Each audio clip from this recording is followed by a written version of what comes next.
Hey, so watch how this wheelchair goes over this curb. Okay. I'm in one mode where it climbs up. It can climb up a curb when there's no ramp. Oh, how nice. Yeah. Oh, that's great. It's great. It goes down sand. It goes on the. Oh, that's like, nice. Now that's cool, but watch this part. So I'm gonna lean back. Oh boy. That's cool, but wait a minute. Can you see? Yeah. Okay. Watch this. Oh my goodness. Oh my goodness. Look at that. That's amazing. Isn't it? That's amazing. And this will go up steps too, right? This will go upstairs, yeah. Oh And my God. it floats like this, and I can Look talk. at the balance like a Segway. Exactly, yeah. Yeah, The Segway came out of this. This was the first thing, really. and then they transitioned it into a recreational vehicle Uh-huh. as the Segway. But it's weird because nobody knows about this because I've never it's- seen that. I saw one similar to that. But and isn't it wild that like it could be out? This has been out for 20 years. has it really? I can't imagine it doesn't tip over. I know it's got That it's is got those amazing. gyroscopes inside Yes. that keep it from tipping over. Yeah. Anyway, so you did some vehicle design yourself here in Echo Park when you were a kid. Yeah. Maybe we should talk about that. This is Sports Washing LA. I'm here with Jerry Robinson, who grew up in Echo Park in this house starting in 1940. Correct. Wow. So Yeah. the neighborhood looked different, and I'm sure it was a fun place to grow up. It was. I enjoyed it. It was the best time. I think it was the best times of my life. Wow. Yeah, we had the whole neighborhood to ourselves. We Yeah. had the leisure park to play in. We had the police academy to play in. We had the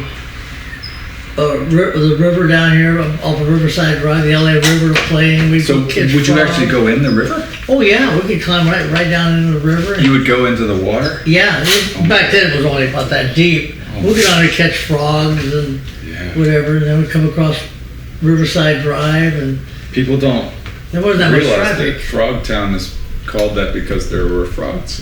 Is that right? I didn't even know that. Yeah, well, that's what they Yeah. call that part of. I guess it's called. I don't know what the name of the neighborhood is, but that neighborhood must have been pretty different back then too. Oh, it was a lot. Yeah, there was some residential and commercial project buildings down in there. Okay. Yeah.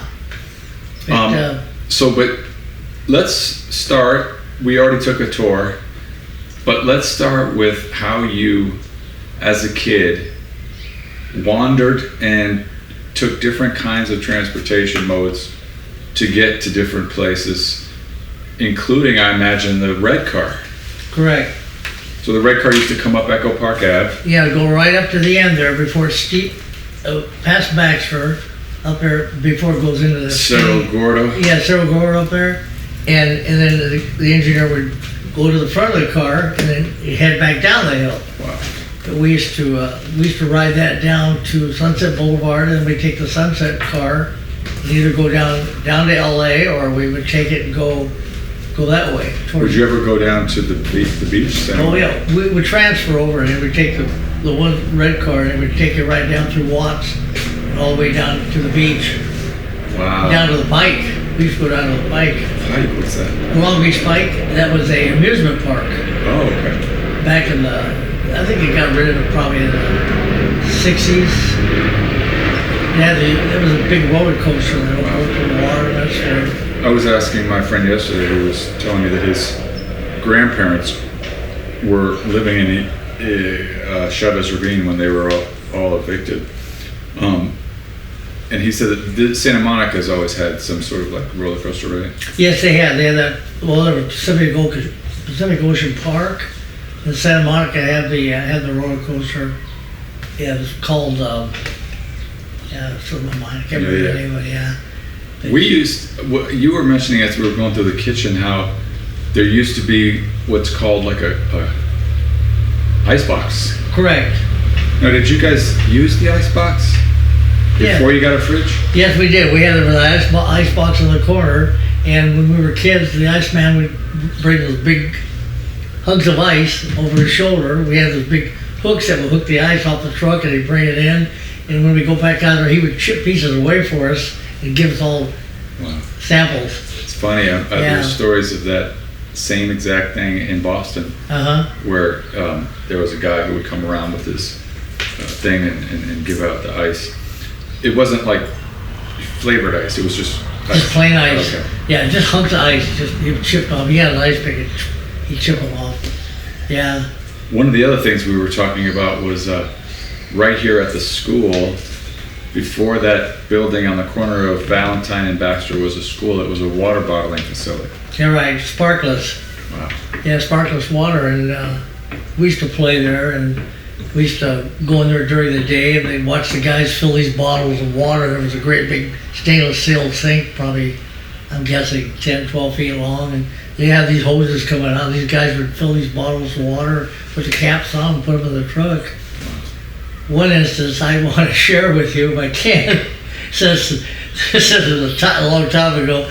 My friend Bobby and I, that used to live across the street, it was on a Saturday, we climbed up the wall, up the fence, going across the roof and down a ladder, and we get in the truck, and we were all probably about 9, 10, and we cranked the motor, and it'd be in gear. We didn't know anything about clutches, except the truck would go, like that, and bottles fell off. And we thought, oh, that was really smart. But then what did we do? We did it one more time. He was waiting for us this time. He saw us. He saw us. We said, he came around with all day, had a pipe in his hand. He was going to beat us. We said, oh boy, we got up the ladder, across the roof, down the ladder, got our bicycles, and we left. And well, there's a lot. Got away? Right away. Got away? Well, no, we didn't get away, actually. We came home here, and went in the back there and hid in that back office. And my dad was in here, and all of a sudden, we heard this knock on the door. And all of a sudden, I hear my dad says, Jerry. And I came out, and here was this LAPD cop standing there with the owner of that Sparkless company. And he says, that's the kid right there. And we got in trouble for that, but this is just don't come back, don't do that again anymore. So we didn't do that anymore, but I finally found out who a kid down the street tattled on us. Oh my God. Oh yeah, well, needless to say, we made his life miserable for a while. That was the story about Sparkless water. I don't know if you want to hear all that or not. I love all that. Yeah. Oh, that's great. This is a gold. So Yeah. that's such a funny story because water in LA is such a big deal, Yeah. We got that movie Chinatown, and we're having all this drought, and but I think of this neighborhood as sort of like this little paradise that if you think when LA stopped at sunset, the Civil War general who had his pick of where he would put his house in this area, put the first house when this was just empty, I don't know about empty, but when this was unincorporated, right down there where Loopy lives. Mm-hmm. And I'm thinking that water must be straight from the ground. This soil, you can grow anything here. And can you imagine coming from a place, where it's cold and snowy and rainy in the winter, and then come out here and it's just like land of milk and honey. Oh, yeah. And specifically like right here, where you have that beautiful little area that they've turned into a school, because it's like all the hills like naturally bring everybody come together right there to this nice little flat play area. I was talking to Dave about it, who you met, and were there fences around that school when you were? Yes, there was. Oh, okay. Yeah. You had to climb those fences, though. Yeah. Oh yeah. But being a young boy, we climbed on any kind of fence. I mean, you would go in and play in there. Yeah. Yeah, we would play in the schoolyards when I was a kid. It seems a shame that they would fence that off. Yeah. It's such a awesome resource for all the kids in the neighborhood. It wasn't that tall of a fence back then. But you weren't supposed to be in there? Nobody ever said anything. Usually the gate was open during the weekdays. We played down there, and then, or on the weekends, and then after school it was open. But during school they would shut the gate. Huh. They would Oh, shut yeah. the gate, keep the kids out, keep strangers from going in there. Right. And we used to play in there all the time, play basketball and whatever.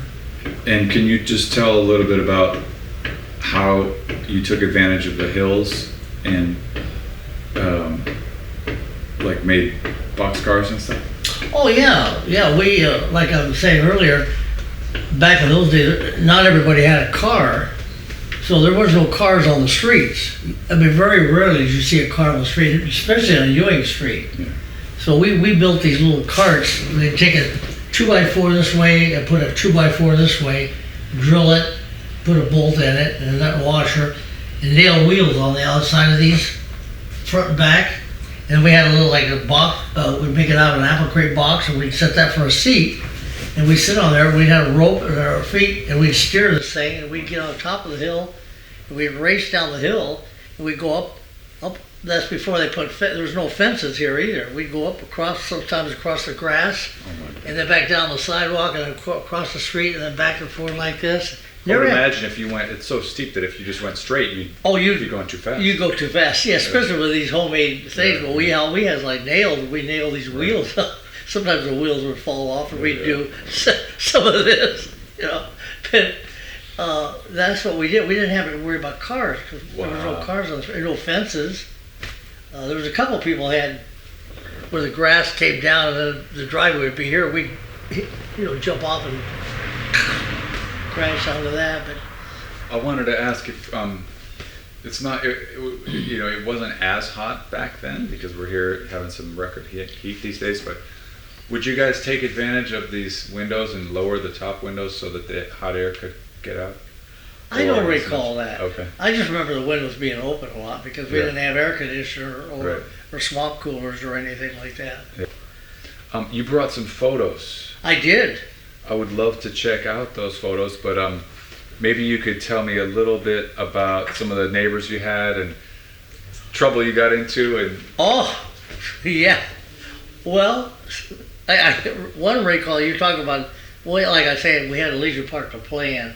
Well, when I was a little guy, when we were all little, I'm thinking 6, 7. so 1947-ish. Yeah, around there. Well, we made these out of clothespins. We made called match guns. You'd flip the top around and it had a spring back, and you'd put those wooden matches and you hit it, and it would shoot the match out. Oh my God. Well, we were on top of Legion Park Drive right up here, and I shot this little match off, shooting it in the air, not thinking where it was going. It landed in a pine tree, Oh yeah. and there was all these dead pines needles up there, and that thing just took off. Well, we shot down the hill and hit down the hill down here. All of a sudden, you hear these fire trucks, and all of a sudden you see this fire that's going. It burned probably 100 feet or more of those trees up there. And I remember we went back up to see what was going on. We're peeking over the edge of there, and there's a lady says, "Yeah, I saw that kid. I saw the kid that he was a little red-haired, freckle-faced kid." And I thought, "Oh, he's talking about me." We shot back down the hill. They never caught us. Unbelievable. Yeah. It's funny to hear you talk about this stuff because, like, as a kid, you were doing this like amateur, like building of things, Yes. like vehicles and those, like you said, the match gun. Yeah. The guy you met, David. Right. What he does for work is he is raising money to get 3D printing into schools so that kids can do kind of what you did but with advanced machinery and technology. Right. Okay. And it's just wild that like you would have so much technology power at your hands, but then you have to sort of like try and encourage the kids to get into it, where when you were a kid you were building stuff like vehicles and little guns. And what are some of the other things that you would do? Just, make stuff and... Yeah, because we didn't have the toys. I mean, we didn't have, you couldn't go on, didn't have the technology like you talk about in the toys. And Well, we used to play in the police academy, and that's before they put a fence over there. And on Saturday morning, we would go to the police range, outdoor police range, and we gather all up with the lead, Spent bullets. and use it for our slingshots.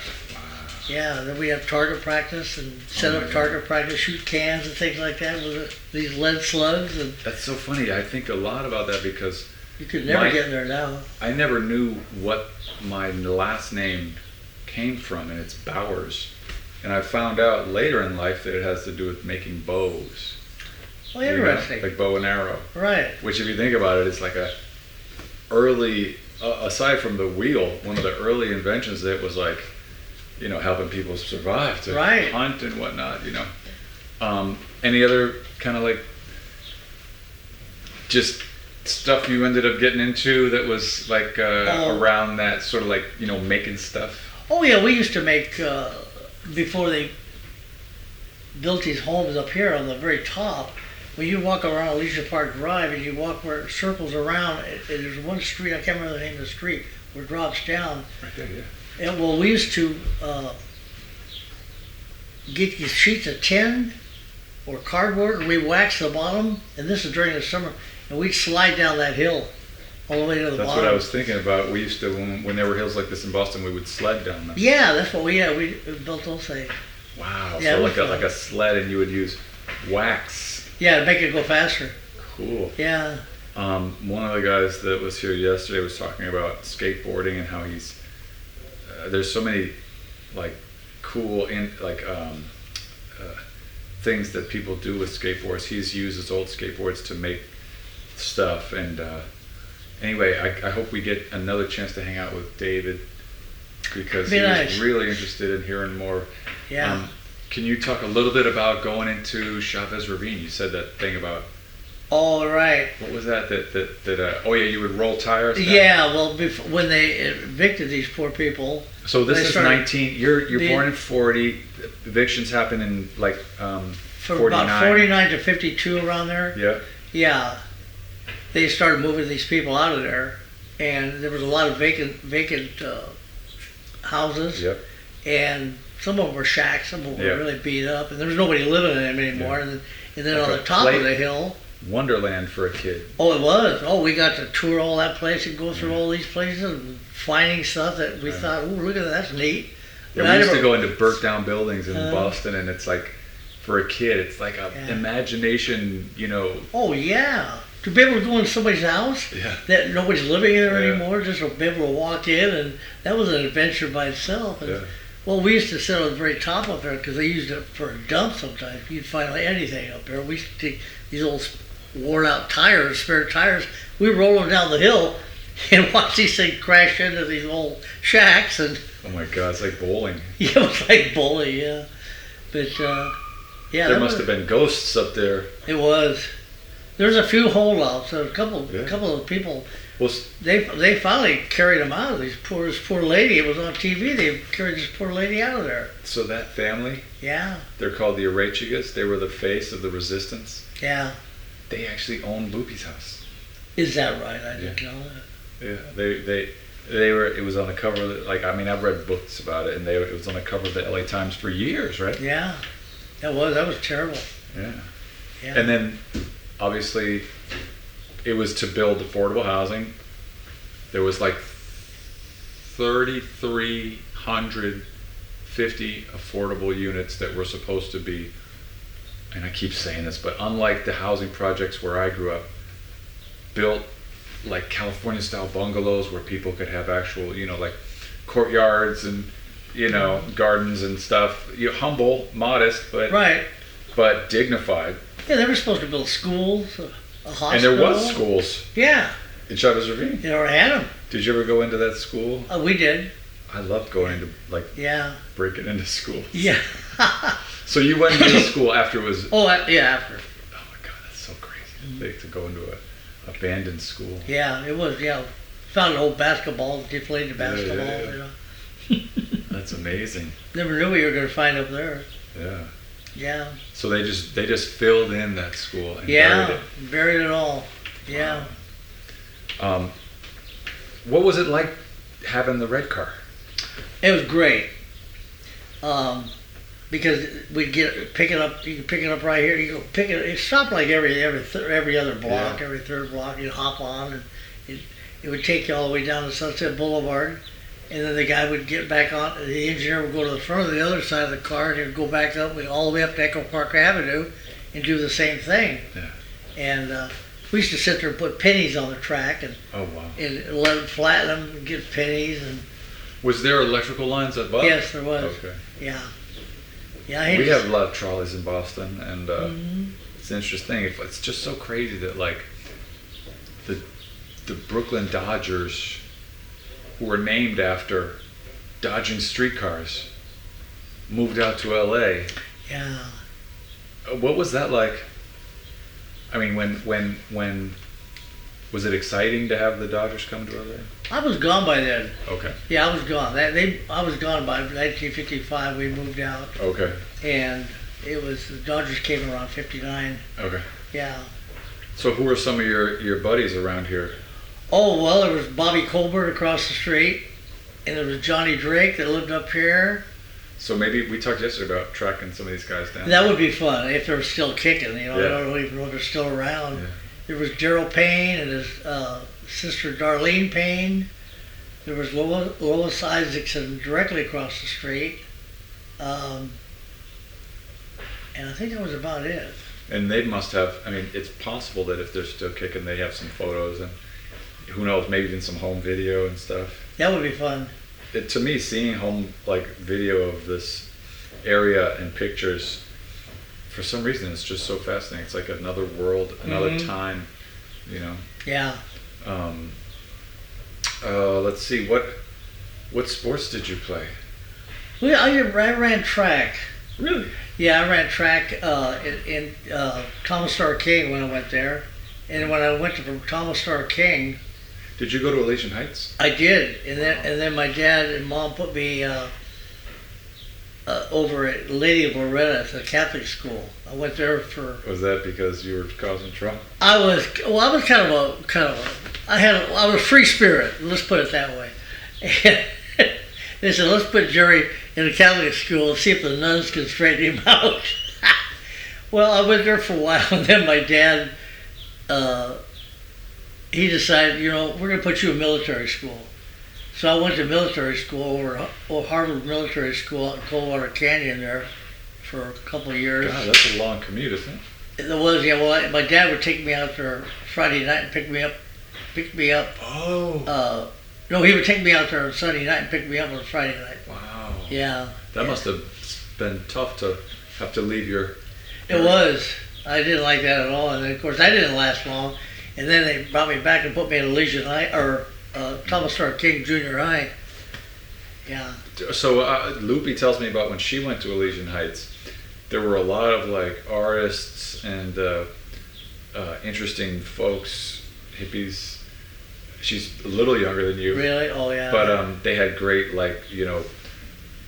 arts programming, and they even had animals and some farming. Did they have that Interesting. when you were there? No, they didn't know. What was Elysian Heights like? It was just a grammar school. And, Okay. Yeah, it was just like any grammar school. There's nothing exciting about it. I don't even remember the teachers. Yeah. Yeah. What about King? Oh, Thomas Starr King was great. It was a junior high. Yeah. It was over there off of Sunset. Yeah. Yeah, down that way. It's still going, and It's still there, huh? They've recently had this sort of I guess stuff going on that parents seem to love it. Yeah, good. Yeah. Yeah. But they had a track program at that age? Yeah, huh? Were you doing short distance or medium or long? I did a 50-yard dash and 100-yard dash. I was really good in military school. I won the Sprinting. Yeah, I won the hurdles for the 7th grade hurdles and Man, we didn't even have sprints. that stuff. No, that's sad. Yeah. That's amazing. You were doing hurling and Uh-huh. that young. Yeah. That's hard to get up over those hurdles and I keep don't know. running. I was a jumper. Well, I mean, when you grow up in an area like this, Yeah. you're in your body so much more. Oh yeah, you know? we didn't lay around. We were playing all Right. the time. We weren't on video games and stuff like that. Yeah, we had a lot of exercise. That's amazing. Yeah, we just. So 50, 100, and hurdles. Yes, huh? Cool. Did you Right. carry on with that till high school? No, I didn't. No. And so did you get back into more trouble than high school? No, in high school a little bit, yeah, a little bit. But I played a little football and a little basketball in high school. Little or Very little, not very Okay. much. Yeah, kind of let it go? yeah, kind of let it go. I got into cars and motorcycles and Really? yeah, forgot all the sports. Yeah, that's the guy that I interviewed yesterday who I was telling you his grandparents lived in Chavez Ravine. Right across from where the police academy was, where there's now a helicopter pad. Oh, okay. Yeah, he had been all involved in sports, and then he got into like these social club, car culture, and Mm-hmm. what kind of cars and what kind of was there a lot of like knowing how to work on cars and like making your own car? When I was living here. When you got into high school? Oh yeah. My first car was a '47 Chevy, and then from there it was a '57 Chevy, and then I had a '59 Thunderbird. Wow. But we had hot rods and things like that back in those days, and motorcycles, a lot of motorcycles. That's amazing. Yeah, I was more into motorcycles than anything, Yeah, me which I too. still am. So well, we got to get you a picture of you with one of my motorcycle jackets on, because I have like a Well, collection of like 50 Yeah. motorcycle jackets. really? Yeah, because they really work for a wheelchair. Okay, It's the great. shape of them and the Oh, padding yeah, even. good. Yeah. Good. So those cars sound pretty serious. Was there vocational education in high school, like how to work on cars? Yeah, we had auto shops back then. Yeah. Yeah, auto shops. You work in there. And Yeah. we had wood shops, metal shops, print shops. That's where I did got my good grades, was all the shops, I mean, they're finally realizing that Yeah, they really need to have that. they do. You know, They need home economics. they need civics. Yes, You know. yeah, they do. Did they have any motorcycles stuff that you could learn about in high school, or just cars? I used to bring my motorcycle into auto shop and work So you on could it. bring your motorcycle into school and Yeah, wow. yeah, work on it in the shops. Change the oil, change the plugs. What kind of like how could you how were the cars then different, and how could you work on them, and what could you make them the way you wanted? Well, Like you were faster, and were you racing ever or any of that kind of stuff? just drag racing. You did drag racing. Yeah, we had a San Gabriel drags over there. Wow. Off of the 605 freeway, we used to race them. But back in those days, you lift the hood, you could see, you understood what was there. Yeah. I mean, now you open the hood, I don't even know what's there. It's all, Right. Yeah. it's all plastic. And Yeah. but we could change the carburetors, add a manifold, put two carburetors on there, or we could put two 4-barrel carburetors. We could beef them up, Cool. make them faster.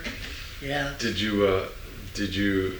Well, I want to quickly just go back to like when you did track. You said you were good, Yes, and did you win any like competitions? I did at this in military school. I won the 7th grade competition. 50, the 100? Yeah, the hurdles and the 50-yard dash and the 100-yard dash. Did they time you back then? There was no times on the record. It was just whoever was out first. Yeah.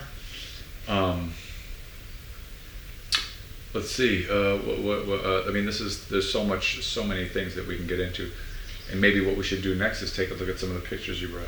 Sure. Cool. Heck, absolutely. All right. Well, I want to say Sports Washing LA with Jerry Robinson. Please come check out some of our other videos. Like and subscribe. Today's episode was sponsored by Ladybird Cafe right here on Echo Park in Baxter. I don't know if you've ever seen it. It's where that service station used to be. Now there's a I saw it down there. Yeah, it's a coffee place, huh? Yeah. Yeah. I saw it. Well, thanks for coming. You betcha. Thanks for having me. You betcha. Enjoyed it.